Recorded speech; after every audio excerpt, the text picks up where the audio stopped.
पद्मिनी विशालाक्षी जय त्वं श्रीपतिप्रिये जय मातर्महालक्ष्मी संसारार्णवतारिणी महालक्ष्मी नमस्तुभ्यं नमस्तुभ्यं सुरेश्वरी हरिप्रिये नमस्तुभ्यं नमस्तुभ्यं दयानिधे पद्मालये नमस्तुभ्यं नमस्तुभ्यं च सर्वदे सर्वभूतहितार्थाय वसुवृष्टिं सदा कुरु जगन्मातर्नमस्तुभ्यं दयानिधे दयावति नमस्तुभ्यं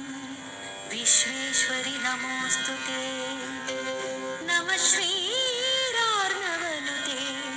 नमस्त्रैलोक्यधारिणे वसुवृष्टि नमस्तुभ्यं रक्ष मां शरणागतं रक्ष त्वं देवदेवेशि देवदेवस्य वल्लभे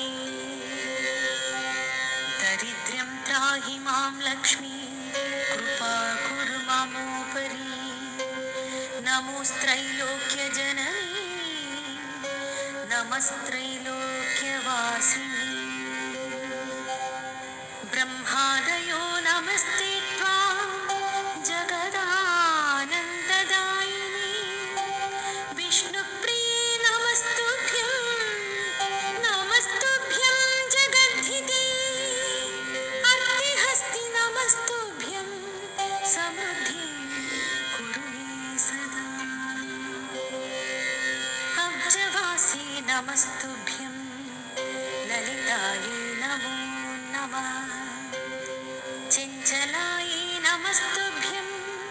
चपलायै नमो नमः नमः प्रद्युम्नजननी मातस्तुभ्यं नमो नमः परिपालय मामात मां तुभ्यं शरणागतं शरण्ये त्वां प्रसन्नोऽस्मि कमले कमलालये त्राहि त्राहि महालक्ष्मी परित्राणपरायणे पाण्डित्यं शोभते नैना न शोभन्ति गुणान्नरे शीलध्वं नैव शोभत महालक्ष्मी त्वया विना तावद्विराजते रूपं तावच्छीलं विराजिते तावद्गुणा नराणां च यावल्लक्ष्मी प्रसीदति लक्ष्मी त्वयालङ्कृत मानवाये पापैर्विमुक्त भवलोकमान्या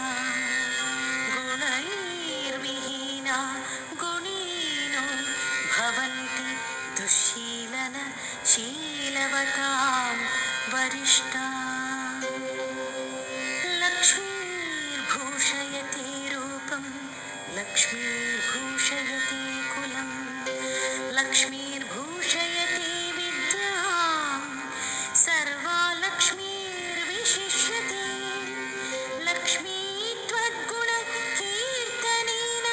कमलाभूर्य त्यलन्दिः माता रुद्राद्य रविचन्द्रदेव पतयो वक्तुं च नैनक्षमा अस्माभिस्तव रूपलक्षण गुणान् वक्तुं कथं शक्यते मातर्मां परिपाहि विश्वजननी हृत्वामवेष्टं ध्रुवम् दीनार्तिभीतं भवतापपीडितं धनैर्विहीनं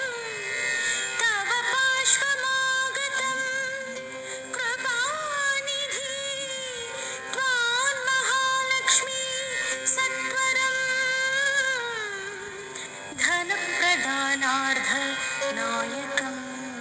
कुरु। मां विलोक्य जननी हरिप्रिये निर्धनं तव समीपमागतं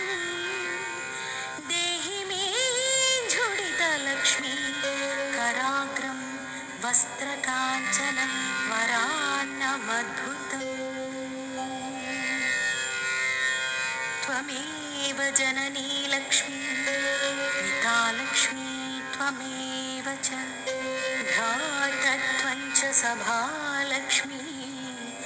विद्यालक्ष्मी त्वमेव च। त्राहि त्राहि जगन्माता दारिद्र्या त्राहि वेगता नमस्तुभ्यं जगद्धात्री नमस्तुभ्यं नमो नमः। धर्माधारे नमस्तुभ्यं नमः सम्पत्तिदायिनी दारिद्र्यार्णवमग्नोऽहं